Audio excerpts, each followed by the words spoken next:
still do 7 NUFC Matters shows for free a week. But if you want to support the channel, there are a few ways of doing it. Hit the like button on each live broadcast or video. This helps the channel grow. Hit the subscribe button and select the all notifications option. Hit the thanks button to buy a super sticker. You can do this on the live chat too. You can also join our Patreon page or buy us a coffee at the link in all of our video descriptions below. We are also looking for sponsors. If you want our latest advertising rates and how you can get involved, then email John at nufcmatters1892@gmail.com.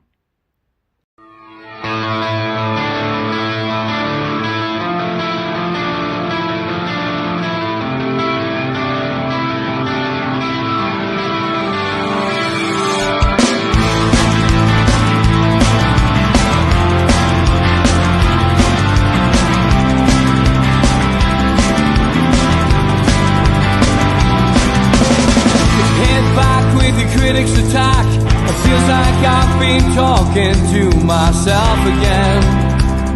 But it's the only way you're ever gonna learn. You look back and it's all in the past. I'm dwelling on the thoughts I cannot say to you. If I don't say the words, then maybe it's not true.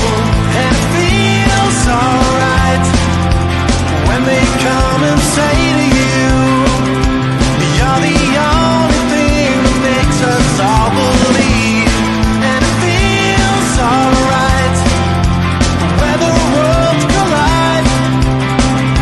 Manipulation stands to make us red. What's that you said coming over you?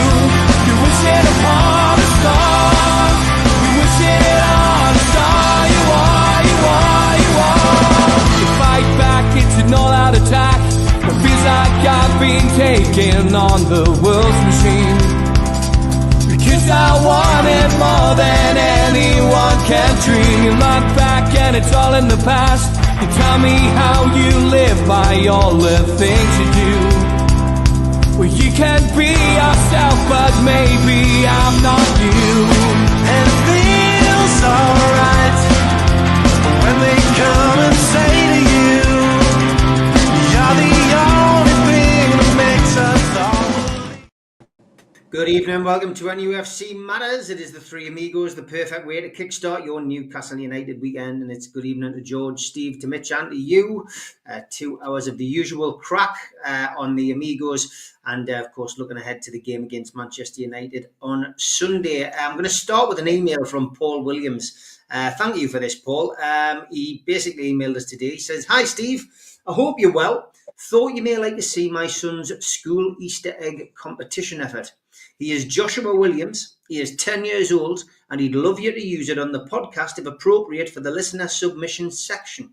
We do occasionally post questions for your Thursday sessions, but they come through from my Eat My Shorts, as this is the name of his YouTube channel. Hopefully the photographs are appropriate for you to use." Well, they certainly are. Here we go. What about this for an Easter egg display, lads? Look, that is fantastic. Look at that. He's got all the angles. And I did notice when I looked closely, if I'm right, I think that's Joshua driving the bus. Yeah. And if you look closely, the names of the people on the bus, as if you couldn't identify them, is Eggy Howe, Kieran Dippier, Alex Isak, Anteggy Gordon, and Nick York. Goalkeeper. 10 out of 10. Joshua Williams, if you haven't won, it's a fix, mate. It's a fix. You want to go to VAR if you haven't won that Easter egg competition. Paul, thank you for sharing that with us, mate. Absolutely brilliant. And ties in nicely. It's the last time I'll show it, I promise. I managed to meet the cup yesterday. Thank you to the lads, Steve, Mitch and Stu, who kindly told us that it was on display at the Metrocentre. So I managed to hot-foot it over there and get me photo with the cup. Delighted to see it. And great to see that they've been out and about today as well at JD Sports again. I think Kieran Trippier and somebody else was along doing a trophy thing. I hope they do many more of them. I think it would be great. But an absolutely wonderful opportunity, and that's the final seal on it for me. Absolutely brilliant, and just hope as many people get a chance to see that as possible. Mitch is having a few internet issues, so we will, I'm sure, be back in due course. But he's probably going to go and switch the masters off now and reboot his computer, which is what he said he might have to do if that happened. Okay, the race for the Champions League is where we're going to start tonight, lads. And I screen grabbed this from Sky Sports, George. Nottingham Forest were on 57 points, Chelsea were on 53, Newcastle 53, Man City 52, Aston Villa 51. That was a few days ago. And that's the run-in of fixtures for the teams chasing Champions League. Let's look at Newcastle first. And that's Manchester United at home, of course, this coming weekend. Crystal Palace at home, and Aston Villa. That's 3 games in a week for Newcastle. I think we'll know which way our destination's going after this 6 days of football, to be honest. Then we've got Ipswich at home, Brighton away, Chelsea at home, Arsenal away, and then Everton at home on the last game of the season. Nottingham Forest, Everton at home, Spurs away, Brentford at home, Palace away, Leicester at home, West Ham away, Chelsea at home, Chelsea, Ipswich at home, Fulham away, Everton at home. The back end of the season for Chelsea, though, Liverpool at home, Newcastle away, Manchester United at home, and Nottingham Forest away. Last 2, Man City. Some say it's the easier draw, but let's face it, Man City haven't been knocking down any houses this year, and no game seems to have been easy for them. Crystal Palace at home, Everton away, Aston Villa at home, Wolves at home, Southampton away, Bournemouth at home, and Fulham away. I still think those last 2 games are really, really tricky for Man City. And then Aston Villa, I think Aston Villa have a big say, I think, as to who actually does finish in that 3rd and 4th place, because I think they could finish 3rd or 4th. We need to beat them, 100%. We need to beat them. But Southampton away, obviously they play us. Man City away, huge game. Fulham at home, Bournemouth away. Again, those 2 sides, Bournemouth and Fulham, very, very good sides. Jekyll and Hyde Spurs, and then Manchester United away for Villa. Another tough run-in. So yeah, we'll come to you first, George, in the driving seat. What's your views on this Champions League chase? My prediction was still 3rd. That's what I predicted at the start of the season. I'm going to stick with my prediction, George. I'm going to say that I think Newcastle United will finish 3rd this season. And I'm inclined to agree. I think I said top 4 initially, but I think we've in various guises where we've talked about this sort of thing. The reality is, the plus that we've given ourselves, and because the way we've played recently, it's in our own hands. We're not dependent on anybody else, really.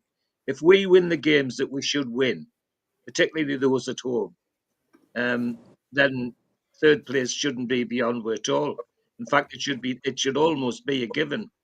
But if they can be as professional as they were at Leicester the other night, professional is the best way to describe the performance. I mean, there was never any danger that that wasn't going to be 3 points. If the right Newcastle turns up in those matches, it's in our hands. It's for us to lose it, Steve, is my opinion. And I agree with you. Third's not out of the ordinary. We really have the opportunity to cement it long before the end of the season, if we play the way we've been playing, and just turn up the matches that we should win. So I'm full of confidence, Steve, like you. I'm looking forward to it. Looking forward to every match at the moment, to be perfectly honest, because I've still got that good feeling from Wembley, and it's still there all the time with me, and it just I think it's gone into the team that they realised after Wembley that they do that job, it's ours, and that's how I feel about it. There should be no second chances, no need to rely on anybody else. Just do our job the way we know we can, and we'll be fine. So I agree with you, Steve. I think third's a real possibility for us. Yeah, me too. Before I come to you, Mitch, just want to promote this. Big thank you to Johnny Allen. He did a T-shirt last week and made 400 quid for dementia. This week, we are going to be doing this for the charity that I am an ambassador for, Age UK North Tyneside Dementia Connections. And this is a signed Ronaldo T-shirt, signed by the man himself. If you go onto my Twitter tonight, at Steve Wraith, on X, and just place a bid underneath. That will be your bid, and we will contact the winner at the end of the show. All proceeds going to Age UK North Tyneside. A big thank you to Johnny Allen, who's in the chat tonight, for donating that. So if you want a chance of winning that T-shirt signed by the man himself on the front, then get yourself onto my X at Steve Wraith. Please place a bid. All money to the dementia charity.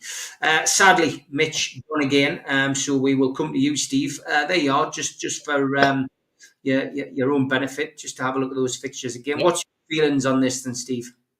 Well, a couple of weeks ago, we were talking about how many points we thought we'd get, and I said I saw no reason out of the last 10 getting 27 out of 30, and we've managed 6 already. And that tells me that we're in the right ballpark. I'm looking at it and I'm thinking, you know what? I still think 27 out of 30, that'll guarantee us third spot. The only two games that I think that we have an issue with where we could drop points might be the two teams who are there or thereabouts in terms of Palace that we've got to play anyway, in terms of Palace and Villa and Arsenal. I think Palace might be preoccupied with the fact that they've got a cup semi-final. You've got Villa, who are preoccupied with being in the Champions League still. You've got Arsenal as we move towards the back end of the season where they've got games in Europe. We've got Man United coming up on Sunday where they've just come off the back of a probably what they would class as a devastating 2-2 draw in Europe. 2 terrible goalkeeping blunders. So I think there's teams around there that we've got to play have got an awful lot more pressure than we have. I think we can go into every game just taking it as the next game, and just tot up the points, Steve. And I think right at the start of the season when you were predicting third and George was predicting fourth, I said probably top 6 would be a great season. I don't think I mentioned winning a cup or anything like that. It would be a bit preemptive of me to try and say that now. I'm pretty sure I didn't mention cups. I might have said I hope we win a cup, but I don't think I said we would win. But from what we've got in front of us, these 10 games, tell me, are we gonna struggle against a Chelsea who we've watched over the last few weeks playing really, really poor football? Brighton and Ipswich, they don't worry me. Brentford were probably the one that I thought we might have a bit of banana skin against. And I think Everton, the euphoria at Everton will be drained from them because they play the week before in their last game at Goodison Park. All of these little dobbers that I'm putting in place are all little markers for myself. And I'm sure that there'll be markers which Eddie Howe won't even be contemplating until a couple of hours before each of those games. But I'm looking at them now. That's the difference between Eddie Howe and myself. I'm a supporter, and he's a professional manager. So he'll not be looking at any of those games. He's looking now at Man United. And then after Man United, you'd be looking at Palace. But I'm working my way all the way down the list, Steve. And I've got reasons all the way down that list for why we're going to pick up points. So can you imagine the pressure I would be putting my squad under if I was in his shoes and I was going in with a mindset like that, you know? So I think it's probably best that I just sit in the stands, isn't it? Mitch, you're having a few internet issues yourself, More mate. than a few, mate. It's pissing us off. Yeah, come to you now, mate. Give us your views on this run-in for Newcastle. Look, the key thing for me is, and this wasn't the case a few weeks ago, it's in my own hands. It really doesn't matter what anybody else does as long as we do the business. I know a few people got upset about not exploiting the goal difference angle the other night, but you know what? If you win the games, the goal difference looks after itself. I don't think we'd be too unhappy about that. 3-0 win away from the home's a 3-0 win. And we didn't get out of second gear. We didn't have to. Even the players were saying that post-match, It was that kind of... and we had to be on my mettle. It is difficult to raise your game up against the team that's so bad. And I think we did so very professionally. And I think if we act professionally going into the last few games... Yes, I think I'd rather have Forest's fixtures. But all those other teams have got cup competitions that they're in around them and other distractions. And we've got one focus. We won the cup we had left. That's in the bank. And we're riding on that a little bit. And we're riding on the euphoria the right way. The players aren't putting their flip-flops on. Quite the opposite by the looks of things. They're ready to fight to the last man and to the last game to get as high up that table as possible. Absolutely in my own hands, and I wouldn't have it any other way. No, me neither. It's great stuff. Got to continue that against Manchester United on Sunday, so we will see how that goes and talk about that in the second half of the show. I have been asked to draw people's attention to a page on, let me get this right, GoFundMe. This basically, I'll stick the link in the chat. This is quite a sad story of somebody who most of us know, young John Joe, who was often seen at the food bank. Stacey Davey and Amanda Sawyers are organising the fundraiser, and the bump on the page says this: I'm starting this fundraiser in support of my best friend John Joe, who recently had a serious accident while in the Newcastle United club shop, which has left him with a broken shoulder, a torn rotator cuff, a torn bicep and other injuries, causing him severe pain, which is impacting on his everyday life. Without the proper therapy, his recovery will be extremely challenging. John Joe has cerebral palsy, which in his own words does not define him. He has an incredible zest for life, which he loves to the fullest, always with a smile on his face and kindness in his heart. John Joe had one main goal in life, which was to gain paid employment, and he never lost sight of that. And even though it took a while to achieve, he now has a job with an event company based in Newcastle, which he very much enjoys. He's had to take time away from work due to his injuries, which is having a negative effect on his well-being and may impact his recovery. So the sooner he is able to return to work, the better he will be. John Joe's been a fan of Newcastle United Football Club all his life, and for the past few years has been a valued volunteer and supporter of the NUFC Fans Food Bank. He's a popular matchday collector at St James's Park before every home game, with many of the regular fans stopping for a chat before the match. Despite everything he faces, John Joe has always been there for me and has been an amazing friend. He was recently the man of honour at my wedding, did a great job both in the weeks leading up to the wedding and afterwards, and is still looking out for me now in every way he can. I cherish the time we spent together, especially our match days at Newcastle United. My goal is to raise £15,000, which will fund this essential therapy for 1 year. It will help to relieve the pain, improve mobility, and support his overall well-being. The cost will cover professional neurophysiotherapy recommended for clients with cerebral palsy and is not currently available to him on the NHS. And hydrotherapy, which will aid in his recovery at his shoulder, could become frozen and immobile if it's left to heal without the correct treatment plan and could lead to complications further down the line. Please, can you help us get the essential therapy my best friend needs to return to the life he has worked so hard to achieve? If you can donate, it is very much appreciated. Every donation will make a difference. If not, can I ask you to share this page to help spread the word? Thank you so much for your support and your kindness. So if we can, please, NUFC Matters, give this a hand. I'm now going to stick the link in the chat. Here we go. There we go. Hopefully that goes in. And if it does, great. If not, I'll have to post it on our social media pages. It seems like it's too long, so I might take the HTTP out, and maybe that works. There we go. Let me see if that works. See whether you can click on that link, folks. Let us know. But it is quite important that we help this particular charity. It would be great if we could, because ultimately for us, it's something that's close to our heart. Steve, can you just give a few words on what he does for the charity? Oh, I Steve would be here all night if I spoke about John Joe. To be perfectly honest, I mean, you could not Yeah. meet a finer Newcastle fan and a just wonderfully joyous person as John Joe. To be honestly, we've known John Joe for a number of years. Myself and Keith and George and John going to match. He's there on that corner where the photograph was every game that he can make. The number of times that he's come up to the stand and he's absolutely soaking wet. There's been a puddle in the front of his chair as it's been pouring with rain. But you know what? He never ever complained. He never said anything about it. He had a laugh and a joke about it. He's just a smashing lad, and to hear that he's had an accident, and then to find out that it's as serious as it is, and how there isn't the therapy that is needed being provided on the HS is an absolute sin, to be perfectly honest, Steve.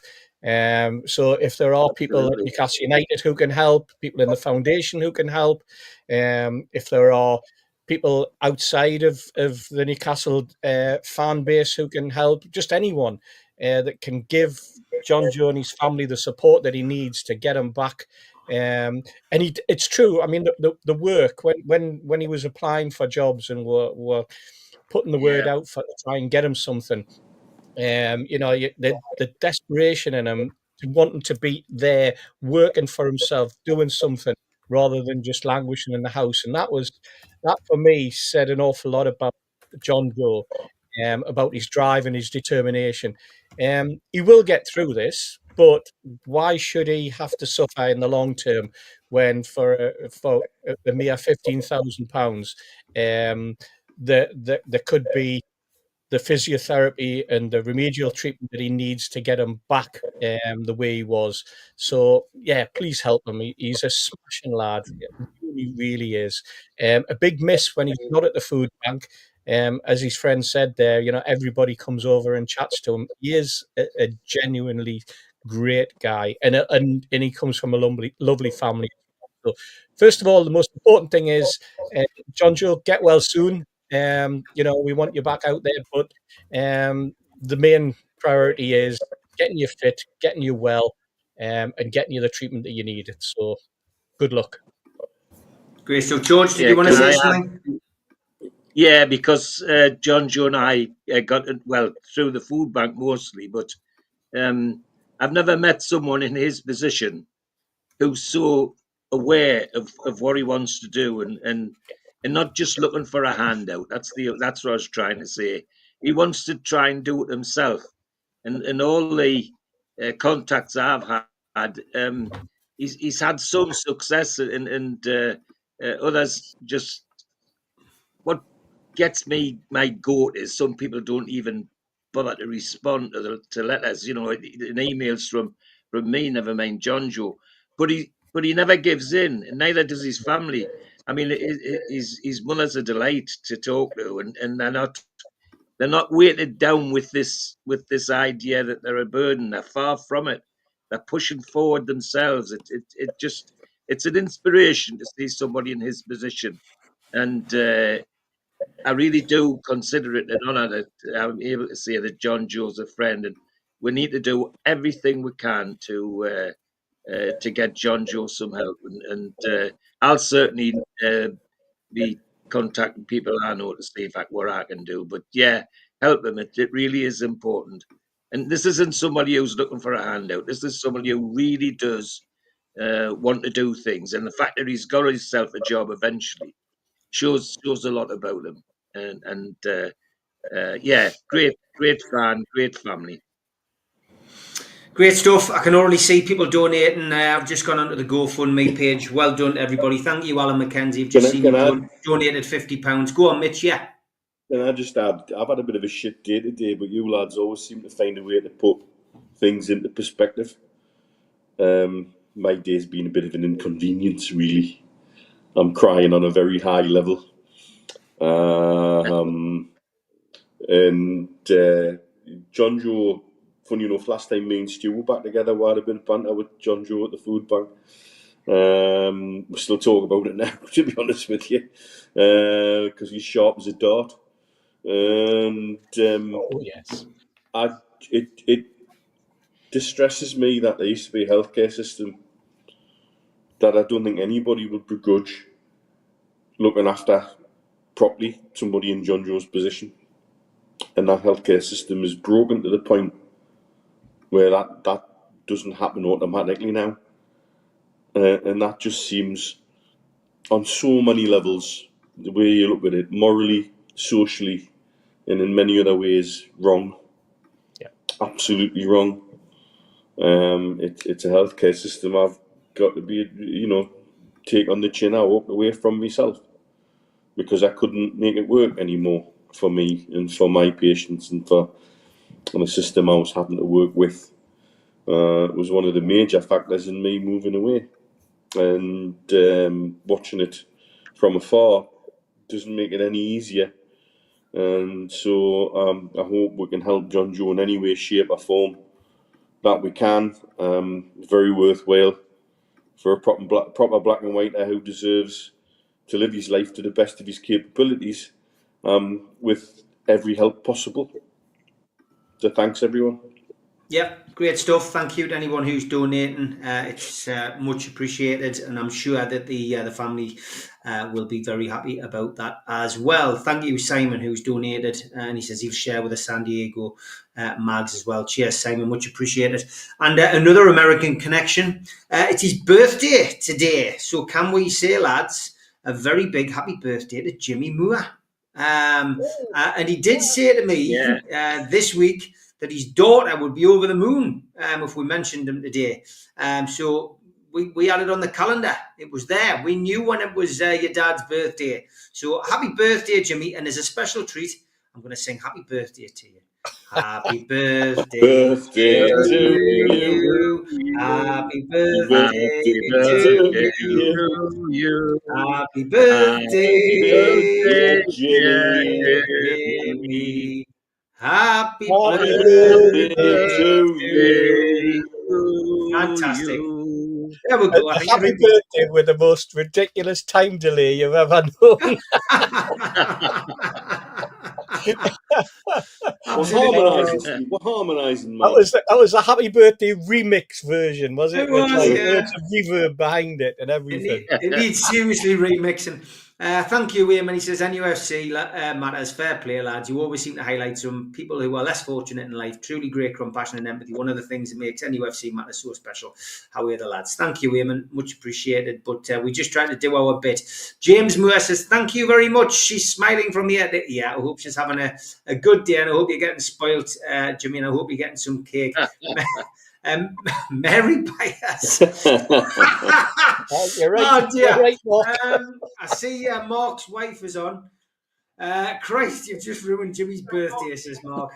Thank you, Mark and Mary. It sounds like Mark and Mindy, doesn't it? Thank you, mate. Good to see you in the chat with your usual sense of humour, which is always very close to the knuckle. Okay, as always, on a Friday night, we have plenty to talk about and plenty to get through. I think it's time for a little bit of this, and if you're easily offended, go make yourself a cuppa.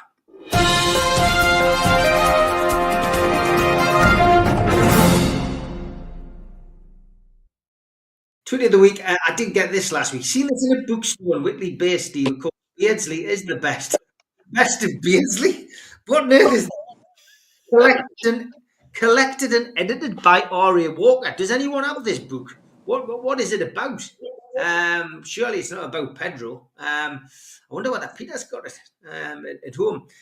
Remember I said this was becoming a thing, lads? Well, it continues. Week 3, Bjork chops. Oh God. Yeah. It's definitely becoming a thing. Yeah, definitely. We've got a few cartoons in this week as well, lads. Thanks for this. There's an unexpected item in the bagging area from Stu Penman. Hey. That would be the teabagging area. Gary Scott, thanks for this. He says, wait, you're Ollie. Oh my days, I'm Brady. We follow each other on Sniffer. And whose lips are these in your coat pocket, says Mrs. Potato Head. Oh, dear me. Excellent. Last one of the cartoons for this week is this one. Whose bright idea was it to place the ark animals alphabetically as the anteaters look rather sheepishly at the ants who are no longer there? Thank you, Edward. I do like them. Shops and signs, as always. Darth Vapor. Dear me. Oh my God! Very good. It's a new one. yeah. I like to feature ones we haven't seen, guys. So if you have sent us a couple this week and they're not on, it's because they've already been on. Wash Me Nene laundry services has a completely different meaning in the UK. If you're born in the 1920s. My wife was taking the kids and she's leaving me due to my obsession with horse racing. And they're at the gate now and they're off. And we do not have a town drunk. We all take turns. Was this for that pub sign? It's very community spirited. It is, yeah. This is great. A car got wheel clamped this week.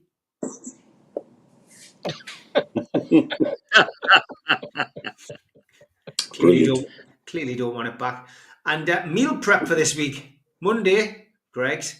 Tuesday, Greg's. Wednesday, Greg's. What on earth do you spend £30 in Greg's on a Tuesday? Absolutely mental.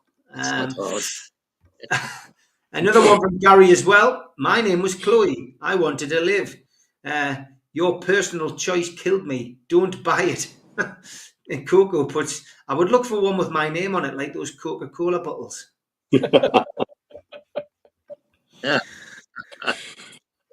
And stop and smell the muff. Smells like real Irish potatoes. Gary says he'll take their word for it. Muff liquor. Well, if you like. And this is on the back of those Anarchy Brew Company cans. Caution, contains Arteta's tears. Brilliant. Very good. Very good. Eagle-eyed spot that. How does Batman shampoo exist, lads, but not conditioner Gordon? Oh. It's a good question. And flag of last week Superb. was, have you got any gear? For any of you who didn't see Craig Hope's post-cup final podcast, that kid walked up in the middle of them filming and asked him if he had any gear. So that's the lads of Fezboat with a wonderful flag. It's brilliant. He said, by the way, Craig Hope, just for public consumption, he said, no, he didn't. Babe, I've got to tell you something. What? Says her husband. I cheated on you once. Me too. April the 1st. He went July the 18th. Another text. I'm here for you. Thanks. I'm going through a tough time. It means a lot. Sorry, I lost all my contacts. Who is this? This is your Uber driver. I'm here to pick you up. And Yorkshire Water, thank you for contacting Yorkshire Water. We appreciate your feedback. Is there anything else we can help you with? Yeah, can you explain to me why £8 a month can supply water to a village in Africa, yet my bill is £87 a month and it's only me and the missus? It's a valid question, lads. Haley Tweddle, Parent Network, South Tyneside. Hi, I don't suppose anyone has any board games Tagat they are no longer using. Tagat can deliver to the nuke as I have a 6-year-old self-isolating and he is claiming the walls. Thank you in advance. What game went on? Trouble than each day. These groups, lad. Happy birthday. What kind of cake do you want? I don't want a cake. Ta-da! And we do like a Facebook name on this programme, lads. Here we go. How's your day going? Superb. Brilliant. I did like this as well. Police, what are those little bags for? Me.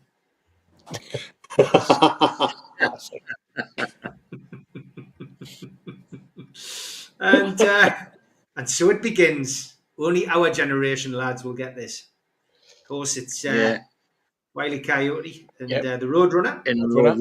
Yeah. Good like that. And this was brilliant at the match. Did you notice this guy in the bottom left? Looks like Cantona, who's behind him. It's brilliant, isn't it? Is it his brother? Has he got a brother? That was my thought. Does he have a brother? Because, I mean, he looks more like Cantona than Cantona. Yeah. That looks like Lee Clark sitting next to him. Yeah, I don't know. I don't know who it is, but there we go. Brilliant, that though. Brilliant.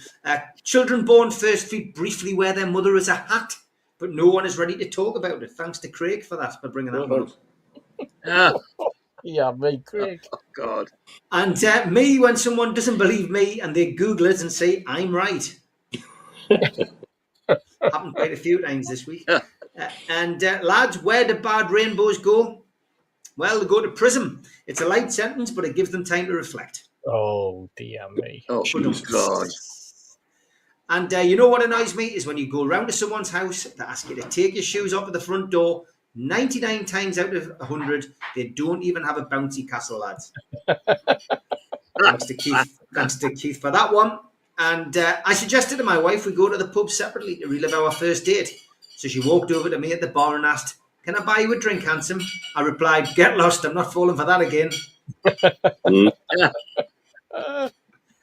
And started a new job as a delivery man today. When I got to my first address, there was a sticky note on the door saying, "Dear Mr. Delivery Man, we're out. Please hide in garage." That was 8 hours ago and I'm still there. Nobody's found me. Yeah, me. News headlines. Proud mum gives birth to identical twins named Juan and Amal. She told journalists, "I only carry one photo of the babies because once you've seen Juan, you've seen Amal." Oh, You've seen him out. Oh, dear me. And another one from Jimmy. Woman shit after argument. In America, who on earth does the headlines in America, Jimmy? You seem to have a few of these. He does. And ate my last piece of cheese yesterday. Today it is raining. Ain't no sunshine when cheese gone. Gary, stop this, will you? Oh. We've had that one. Wife told me to save some pizza for us, so I did. Oh, good. And I do like a Star Wars one. One. Smell my finger. It's been in the dark side. No. Yeah, right. You'll never watch that scene again. Moses is apparently doing hair now, lads. And my neighbour wanted me to trim my trees up, so I did. Brilliant. It's excellent. Although I don't think it's true. This is great. What were his parents thinking? Jack me off, customer. America again, lads. America again. And this is how it happened, lads. I always wondered how it had happened. Very good. Explains a lot. It does make sense. If kids had their own cooking shows, lads. Dear me. And this was a late submission by Stu Penman. Make America Great Again hats made in China. $50, $77, now $102. Very, very subtle, that one. Very subtle. Coming to the business end now, here is our top three. Number 3, probably the greatest newborn costume ever. I just did 9 months on the inside. Excellent. Number 2, I know a drug deal when I see one. The guy replies, "It'd be an innocent meeting between friends if there were polar bears, wouldn't it?" And the winner this week. Oh, it's a belter, this. I've been waiting to share this all week. Don't go chasing waterfalls. Oh. What a name. Get me good. If you've got any more tweets, send them to NUFC Matters on Facebook page or group, or at Steve Wraith on X, and we'll feature them next week. Don't forget as well, NUFC Matters 1892 at gmail.com. Can't ever accuse what's in your NUFC Matters of being woke, can they? No.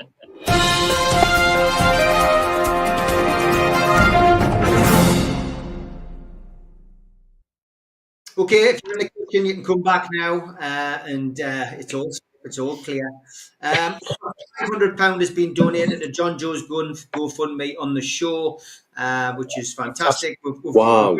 It's gone from 400. Well, it's actually gone from £400 to £871. Thank you, everybody who's donated. Some great donations in there. Jeff Carter has gone in with £200. Thank you, Jeff. Absolutely wonderful. So thanks everybody for doing that. Yes, Steve, fire us the link and I'll share it with the Dubai Mags, and I I'll will share do. it with the global supporters groups as well. Please I will do. do. That'd be great. Yeah, Mark says, great tweet of the week section today. Thank you for your attempt at getting a few on there, Mark. But again, probably too close to the knuckle for some of them, Mark. Yes, Mark. Got to stop saying that with a name. So anyway, there's too much singing, says Mozza, for your liking. Don't forget as well the Ronaldo T-shirt, because I am an ambassador for this charity. Please bid. I think we've got one bid on there for a £5. It's worth more than that. It's Ronaldo's signature. You'll get it this week. All proceeds going to North Tyne Age UK. It's cost us nothing. Johnny Allen has donated it. Be nice to get to 100 quid for that at least. But it is a T-shirt signed by Ronaldo. It's a one-off, and we will be doing a few more of them for Age UK as we pass through the next few weeks. Okay, I'm going to bring the mood slightly down now, I think, unfortunately, because Steve Middlemas asked a question earlier on, Mitch, which I'm going to come to you first about, and it's this one. What do you think of the new club supporters fan club launch, Mitch? Don't. I don't want to get negative. I've got to ask you, because it's news. It is news today. So from our perspective, We'll just lean back and put our feet up for a while. Right. Yeah. The timing is bizarre. We've been pushing the club for months, particularly a lot of the other supporters clubs, because it's all right for us in Dubai. It's all right for the Danish mags. The clubs that are long established with good members that have been working with the club to try and put a roadmap together about how you're going to do this officially. We've been told that things have been quote unquote with legals for what feels like an eternity. And then with no discussion, no warning at the international member on the FAB even, the website goes live. We're then told, we're just testing it, to be told within 24 hours later, oh no, it is actually live. So which is it? The way they've got it set up, and I know to carry the word official is really important. You become a genuine ambassador for the club. You become a genuine extension of everything that is Newcastle United. And so there must be certain things that come with it. Even down to being able to use the club crest on when you do events and when you do other things. Nearly every supporters club around the world that I've certainly come into contact with has got our own version of the crest in one way, shape, form or another. Be that tweaked for a regional little space or so it's still not clear whether we'd still be allowed to use our own and the club, or whether we've got to there now officially swap to just club only. It's certain things that are just unclear. I've already seen responses from other fans. There goes some more away tickets. There goes some more home tickets. There's some more tickets we can't get. So launching it like this without preparing everybody for it has already created a little bit of a ripple, which I don't think certain people inside the club understand. That they've got no control over, that they've got no way to manage, that you've got people who want to gatekeep still, who don't want to welcome foreign fans in. If you look at what happened with the lovely young Korean lady who was the big fan of Man City a couple of weeks ago, got pictured by one of their more vocal supporters clubs saying this is what's killing our club and this, that and the other. And it's broke the lass's heart. That lass, whether you like it or not, is a proper Man City fan. You look at her bloody Instagram. It's probably more sky blue than some people who've been born within sight of Main Road in the last 50 bloody years. And you look at her reaction when she was invited to meet the players and to meet Pep. And she's had all of that taken away from her because of one scrote on social media who decided to hold her up as the poster of what's wrong at Man City. There's a lot more wrong at Man City than that. And I don't want that to creep in. But doing it without any warning to anybody and giving anybody any heads up, including the bloody people on your own fab, seems to me a little bit reckless, if nothing else. The criteria that they want are interesting. You've got to have at least 10 members with a supporter number or who are Mags or Mags Plus members.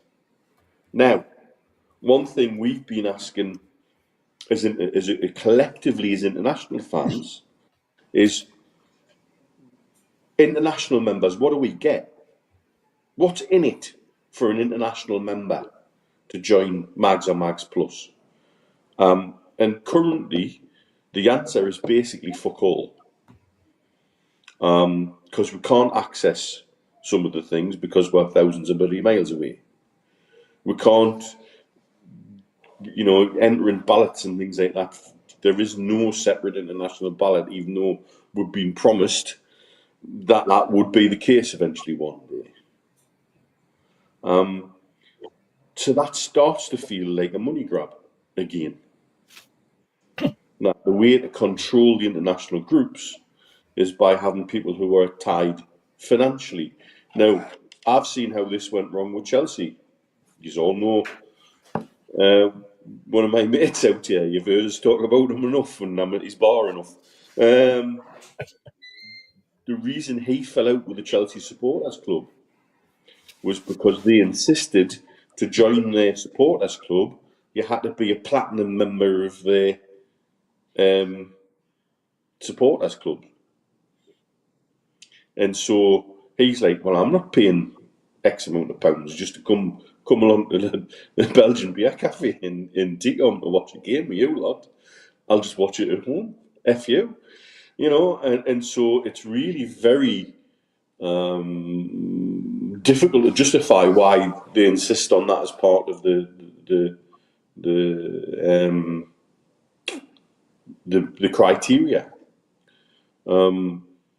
You've got another situation whereby if you've got people who are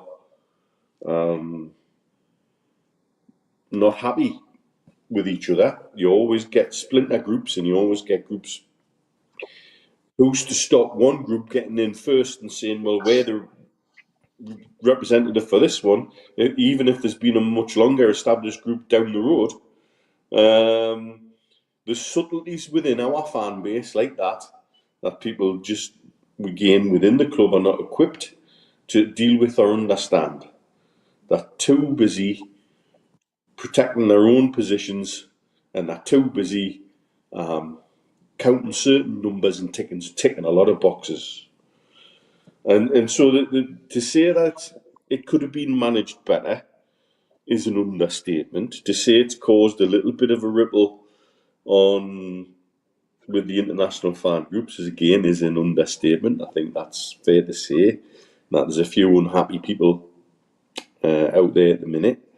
But as ever, we'll deal with it and we'll manage it. And, it doesn't affect us as the Dubai Mags. We're pretty clearly, and yes, we've got enough members and to tie it in with something I need to get off my chest. I'm one of the ones with a supporters number because I still have a season ticket just for the information for a silly little Yorkshire pudding who got himself all mixed up out last week and accused me of doing something which I never did and never will do, which is ask the club for any favours because I'm not a sellout. And that's off my chest and I'm all good now. But I'm just, it's the classic kind of thing that we've seen come from supporter services we've been told for weeks, oh no, hang on, it's still with legals. I mean, actually, no, for months. 2.5 years, Th- Mitch. This has been ready to roll out for a long, long time. And I can't say what's different with what they've actually rolled out that quote-unquote legals have looked at. The timing seems to be because they've organised, there's an event tonight with Shea Given in Singapore. And obviously they're going to Singapore pre-season. I get the distinct impression it's tied in to get people organised ahead of pre-season. One thing that has been, if people want to know what's being discussed and trialled, I don't think I'm telling any secrets here. People want to, get concerned about, oh, well, there's tickets here, there's tickets there, and if you want to gatekeep, what they want to do for official supporters clubs, and this is why they want to have so many people with membership numbers, I think, is that they will allocate a block of tickets to a supporters club from abroad for each home game. And be right, it's Denmark's turn. It's Singapore's turn. It's San Diego's turn. It's Dubai's turn. And you can bring up to so many people. It's maybe as few as 30 or less. But it's a way to allow official supporters clubs to get access to official tickets for home games. Because you can't just say to an overseas supporters club, right, we've got 10 tickets for you next week. Getting the flights and bloody everything, it just needs organised. You need to have a bit of warning and a bit of time to get everybody organised. And from the club's perspective, it works better if these people have a connection to the club via a supporter number, so they know exactly who's getting the ticket and who's turning up, and that ticks all the boxes to keep the people of the Premier League happy and all of that kind of thing. I kind of get it, but I still think it's frustrating because for some of the embryonic supporters clubs, it's maybe a bit early to be expecting them to shell out for Mags Plus memberships when there's nothing in it for them as an overseas member. You know, with Van Amgadon from Egypt, is he going to get 10 plus members signing up for Mags Plus? I don't know if he is. I hope he does. Because the only way he'll get that official status is with that. And that's not fair. He's trying his best. That's somebody who's he's breaking ground in the very part of the world that we have so much interest in, through ownership, sponsorship, and more. So I think it frustrated me because it feels half-arsed when it shouldn't be half-arsed, and it's been with people long enough, and it should have been launched, I think, in a much better way. And the fact that they didn't even, no matter what I personally think of the FAB, to launch it without even telling the international board member of the FAB that it was going to happen, I'm sorry, that's a little bit of a pun up the ass, isn't it? That's just a little FU to everybody. Deal with it. I'm sure it'll work out right in the end. But I tell you why it'll work out right in the end is us, the fans, people like Julie here in Dubai, people like the lads who are really well organised in Singapore, people like Simon in San Diego, the people who've got their finger on the pulse, who can actually get up and who are doers, will do and will make it work.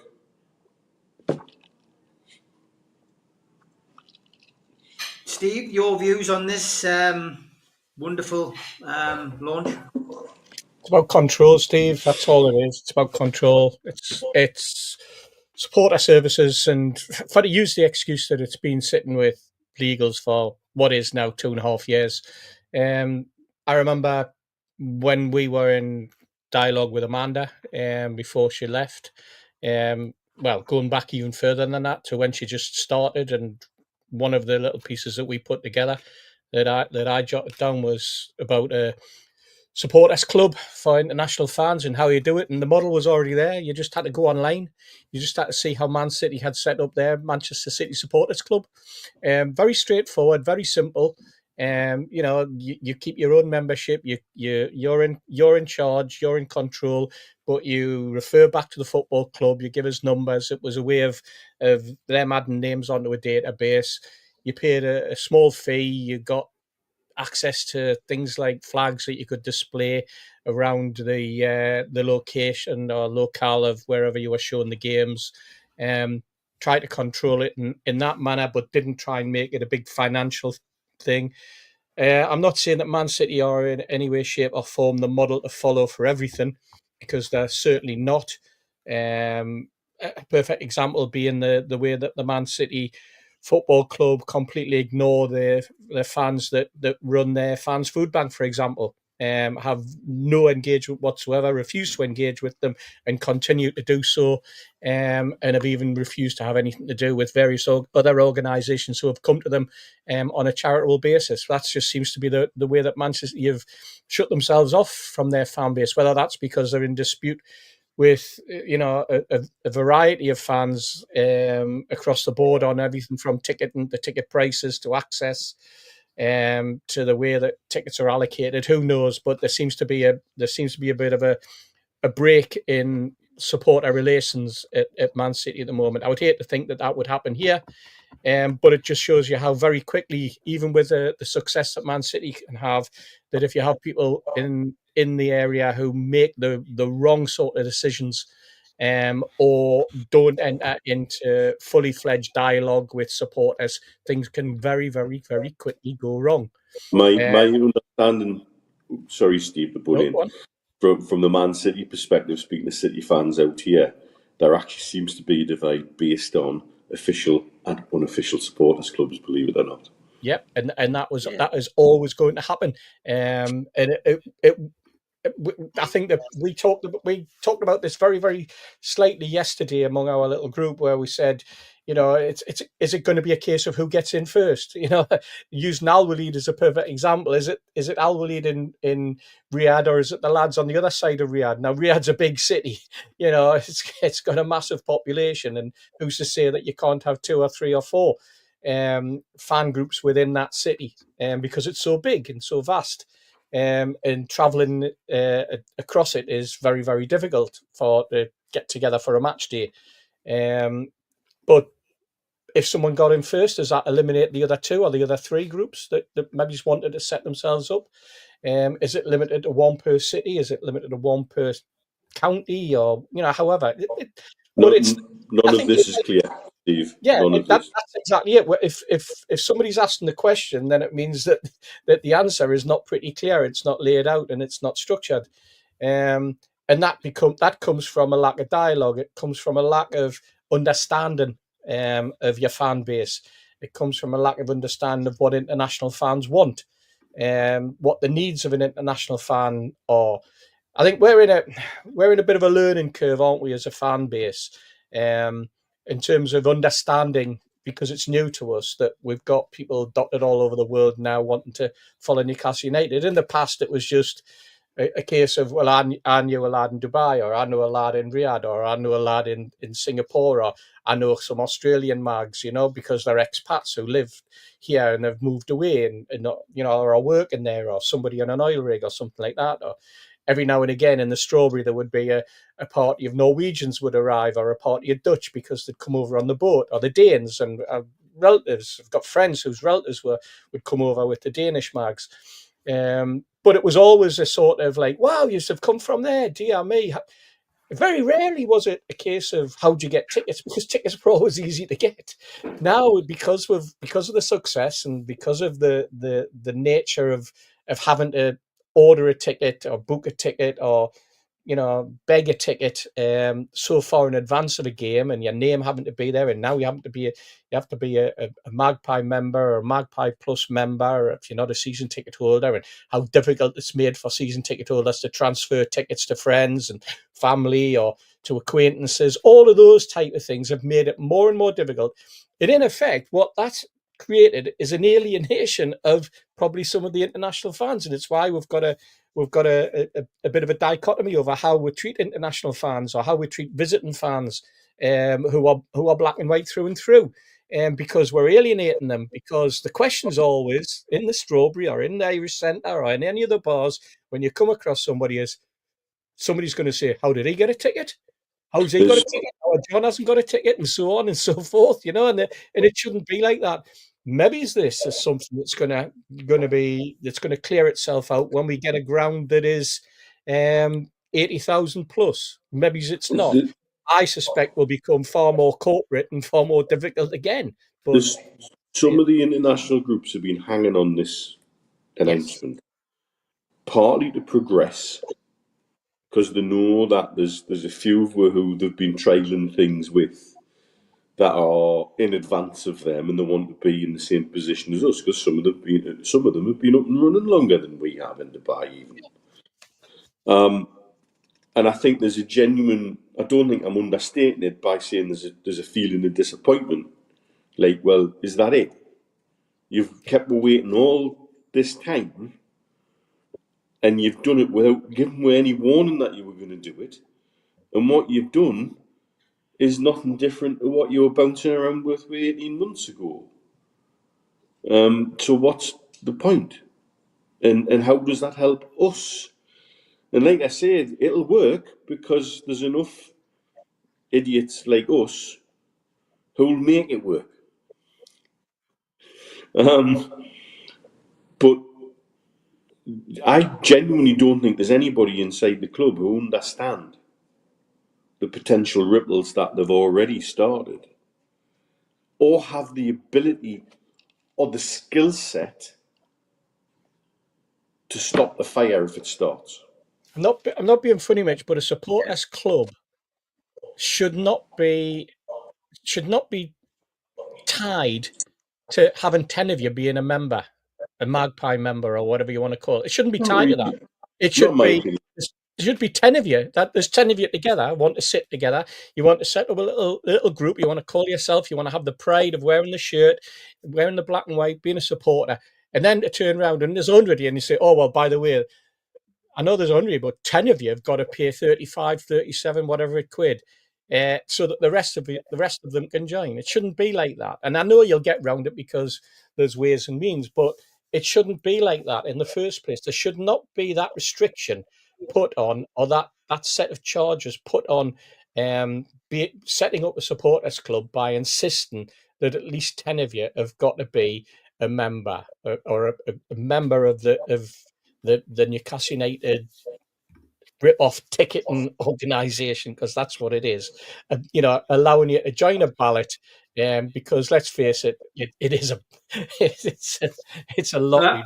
I think that Paul Davison made a few valid points. I fully embrace an influx of match-going foreign fans. Going forward, we'll absolutely need it. But what I can't swallow is certain fans getting preferential treatment over other fans. I think that's bad. Yeah. So some of these fans seem to win every ballot. How, man? And now it seems that some YouTubers are getting special treatment. It stinks, mate. And I know I sound like I've eaten a box full of sour grapes and probably saying out, but. And I think that's how a lot of people tend to feel. I think you're right. Well, I think Paul's absolutely spot on, Steve. Yeah. George? Well, Denise made my point earlier by saying there isn't anybody inside our club that understands any of this clearly. And they don't even talk to each other by the sound of it. Once you start using words like official, and whether you use the club badge or not, gets you into a whole lot of legal things. I can understand why it was with legal, because as soon as you do that, there's certain things it gets you into. And there's nobody in the club seem to understand that, like the person who decided to call what we've got as a ballot. I don't want to go on down that line again, but it's exactly the same thing. Exactly the same thing. That once you start naming things like that, somebody in the club should be tasked with the job of finding what the legal implications of that are for the club, never mind the supporters, because once you take it outside the club and put it in the hands of supporters, it just gets worse. It just gets worse. It doesn't get better. So the club really have a serious internal problem about organising these sort of things. As I say, once you start using words like official supporters club, whether you use the official badge and all that sort of thing. Can I remind you what we used to do before 1974? We used to wear the City coat of arms until the 74 final. And then the City had the bright idea, they'd write to Newcastle United and say, if you're going to wear the City coat of arms, we want paid. Well, guess what Newcastle United told them what to do? That's why we've got our own badge now. We don't wear the City coat of arms. I mean, but in modern days, I say, to take what they're doing once you start using words like "this is official club" and this is the right badge, you get into a mire, an absolute mire, like they've got themselves into the mire about the ballot. You know, I keep saying to people who talk to me about that and saying, "What are you on about?" I said, "Well, if you've got a little group." Take my neighbour Yvonne, who's a church warden at St Luke's and Wall's End. She organises raffles and things for the church. She's got to go to the magistrate's court every year and get a bloody licence to be able to call it a raffle. Never mind just do it. You've got to get a licence to do it. So what about the implications of what's happening up at St James's Park? And then now we've got this other group that's now not just going local, going international. There clearly is a mismatch somewhere inside St James's Park where nobody's tasked to look at what these things mean when you mix corporate with non-corporate, professional with non-professional. It's a skill to get all that right, and it's time to actually give somebody that task and train them to do it. It isn't hard, but it just takes painstaking organisation. Painstaking organisation, it seems, that inside St James's Park there isn't anybody that can do it. And it gets worse. You know, the more names you use, like official and all the rest of it, the worse it gets. And I can understand really how frustrated the overseas fans must feel about this, because they want to be Newcastle United. That's the prime object. And we seem to be able to find from the club ways in which we're saying to them, well, you can or you can if you do this, or you can if you do that. That's not what we should be saying. We're saying, welcome, yes, we'll do it. We'll show you what to do. Let us take it over. We'll point you in the right direction. Come in. The doors of St James's Park's open, wherever you're from. Not what I've just heard described this week and what the lads have described before me. What they're saying is there's all sorts of barriers being put in the way, all sorts of reasons why you can't, rather than reasons why you can. For God's sake, somebody in SJP wake up and open the gates properly, not half open, or right open. And the guy who had all the comments about Paul Davidson. That is brilliant, Paul, because you sum it up in your sentence. There is a mismatch, and there's a mismatch between the club professionally and the fans, and somebody in there needs to go in and say, well, we're opening the doors, let us do it, and get somebody who understands the ramifications, both legal and administratively, when you start using the words that they're using. Because it's clear at the moment there's nobody in there. I'm sorry if I've gone on a bit, but it's as simple as that for me. But they just don't do it. Okay. See, the trouble is, Steve, that the introduction of e-tickets for concerts was the start of it, because they brought that in, buying tickets from the likes of Ticketmaster. So you buy one, you want to go to one gig, you buy one ticket, and let's say you want to go to the arena, you want to see David Bowie, Bruce Springsteen, whoever it happened to be, you bought one ticket. What then happened is you were inundated with information about every other artist every other week who's coming, because it's a ways and means of marketing the arena or marketing gigs, full stop, encouraging you to spend more and more money going to more and more gigs. Now it's come down to football, and they've They've realised that there's a value to the data. There's a value to having all of that information. There's also a value to know when you're going and when you're not going, because then it becomes an element of control. Because then they can turn around and they're doing it at all the clubs now. It's not a coincidence that it's just at Newcastle United. It's happening in all the clubs where they're going, oh, you're not going, you're not attending so many games, so you know what's the point of you having a season ticket? We can sell it to somebody else, or you've got to give it back to us. That's it's not unique to Newcastle United. It's been brought in by the Premier League, and it's an agreement with the 20 clubs, and they have all got together and they have all created this system. And let's face it, they've created it because it's a monetizing way. It's a ways and means of bringing more and more revenue into their own football clubs. And then you end up with a situation that you've got at Chelsea where the tickets go onto a third-party site that's actually owned by the owner of Chelsea Football Club in Todd Bowley. It turns out, actually, that Todd Bowley got more money from the likes of Manchester United, or at least his company did, for selling on tickets than he has from his own football club. But that's probably a story for another day and another show.